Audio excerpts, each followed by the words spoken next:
Hello les amis, j'espère que vous allez bien. On se retrouve sur la chaîne Motographie pour une nouvelle vidéo. Aujourd'hui, on a un magnifique Cupra Formentor, élu SUV de l'année 2021 face à 17 prétendants. On l'a en version 1,5 litre TSI de 150 chevaux. Allez, c'est parti.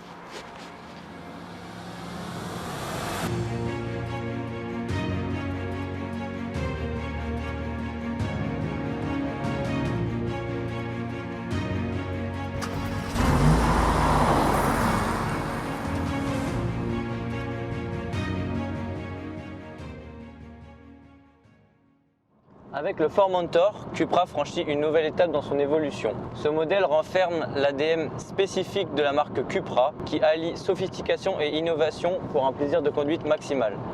Ce Cupra Formentor sera disponible dans 7 motorisations différentes, dont 2 hybrides rechargeables.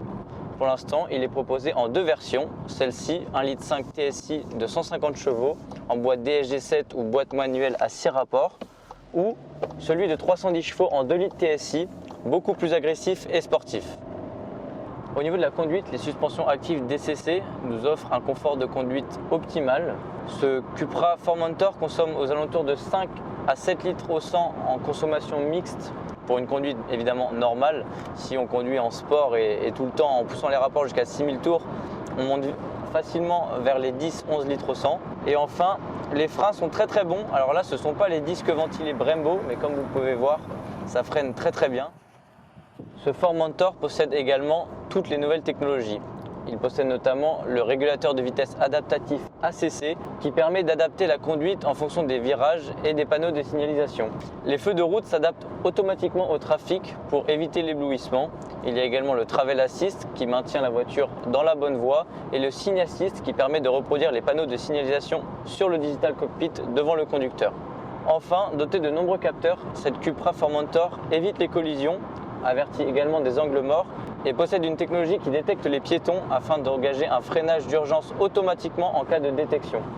Une technologie qui est peu commune mais que possède ce Formentor, c'est la technologie pré-crash qui ferme automatiquement les vitres et tend les ceintures en cas de détection de risque de collision. Évidemment, ce Formentor possède également toutes les aides à la conduite liées au stationnement. On a ici le Park Assist qui permet de garer la voiture automatiquement. Là, il s'est activé sur le Digital Cockpit, mais il y a également l'aide au stationnement avec les caméras de recul, mais également la caméra Top View qui permet de voir la voiture du dessus afin d'aider le conducteur à se stationner. Et enfin, il y a l'assistant de sortie de stationnement qui permet là de sortir des parkings de façon totalement autonome. Alors au niveau de mes ressentis de conduite, je la trouve vraiment très agréable. Elle est assez souple, la boîte DSG7 évidemment est ultra performante. On est très bien installé dans les sièges. Après, bon, 150 chevaux, je vous avoue que ça manque un petit peu de chevaux pour cette motorisation, même si c'est quand même assez raisonnable, mais c'est une voiture qui fait 1650 kg, donc elle a du mal à être entraînée vraiment assez rapidement. J'aurais bien aimé essayer le 2 litres TSI de 310 chevaux. Je pense que celui-là, il doit vraiment arracher le bitume. En plus, avec la sonorité Cupra, ça doit vraiment être sympa. Mais bon, peut-être une prochaine fois. Mais sinon, oui, il est vraiment très agréable à conduire. Toutes les aides à la conduite, évidemment, facilitent le voyage du conducteur. Donc, je suis assez surpris de ce confort. Au niveau du prix, je sais que c'est un sujet assez tabou en France, mais il faut en parler. Donc, ce modèle que l'on essaye aujourd'hui est un modèle qui coûte 39 295 € avec un peu plus de 3 000 € d'options qui comprennent la peinture, le Park Assist, le pack pré-crash, les roues de secours, etc. Alors il faut savoir que c'est un prix qui est relativement cher, mais c'est une Cupra qui est très bien équipée, on l'a vu avec toutes les technologies et ce sont des matériaux quand même assez nobles, mais ça reste quand même assez correct quand on sait que BMW ou Audi, la concurrence, propose des prix quand même relativement plus élevés. D'un point de vue de l'extérieur, on retrouve un look assez typique à Cupra. On a des lignes assez épurées et aérodynamiques. À l'avant, on peut retrouver une symétrie totale avec au centre le magnifique logo Cupra en cuivré. À l'avant, on a évidemment des phares full LED qui éclairent super bien, mais ça maintenant de nos jours c'est quand même assez réputé. Au niveau des jantes, donc là on est sur des jantes Black Performance de 18 pouces, ce sont des jantes alliage. Donc ce ne sont pas les jantes que je préfère moi sur la Cupra parce que sur le modèle du 310 chevaux ils ont développé des jantes avec le cuivre, je ne sais pas si vous avez vu, elles sont juste magnifiques, un peu de la couleur du logo. À l'arrière on retrouve un look quand même assez agressif malgré que ce ne soit pas le moteur de 310 chevaux avec les 4 sorties de pot. On a cette barre de LED qui ressemble un petit peu je trouve à celle de Porsche qui est vraiment sympa avec toujours le logo Cupra en cuivré. Au niveau du coffre, donc là on est sur un coffre qui fait 420 litres, c'est vraiment pas mal. En même temps, comme c'est un SUV, il y a de la place. Regardez, là on a toutes nos affaires. Et franchement, il y a de quoi mettre au moins 2 bonnes valises. En plus, les sièges sont rabattables, ce qui permet d'avoir vraiment beaucoup d'espace si on a beaucoup de choses à mettre dedans. Donc ça, c'est aussi un point positif de cette Cupra. À l'intérieur, on retrouve globalement des matériaux assez nobles. On est super bien installé dans les sièges.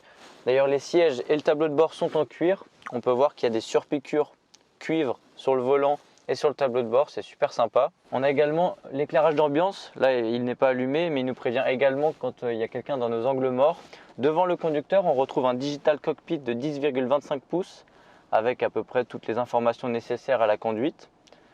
Et au centre, on a un écran de 12 pouces avec un système de navigation, l'Apple CarPlay et toutes les données nécessaires, pareil, au conducteur pendant la conduite et hors conduite. Devant le conducteur, ce qui est super sympa également, c'est qu'il y a pas mal de boutons satellites qui permettent notamment de gérer le digital cockpit qui est devant. Ça permet de naviguer sur toutes les différentes données qu'on peut avoir.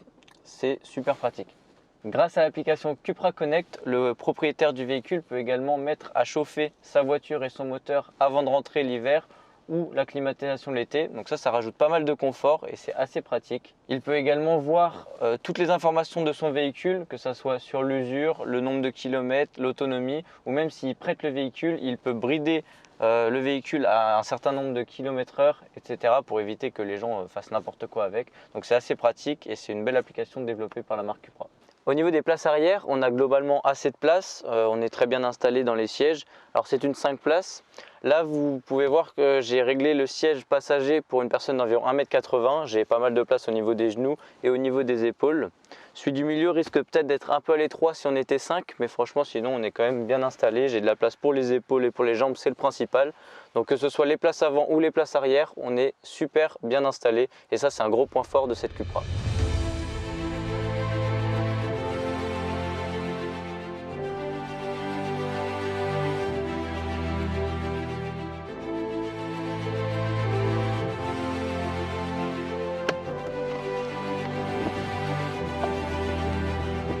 Ça y est, cet essai est terminé, j'espère que la vidéo vous aura plu. N'hésitez pas à mettre un like, à commenter pour me dire ce que vous en avez pensé et surtout à partager. On se retrouve bientôt sur la chaîne Motographie pour de prochains essais.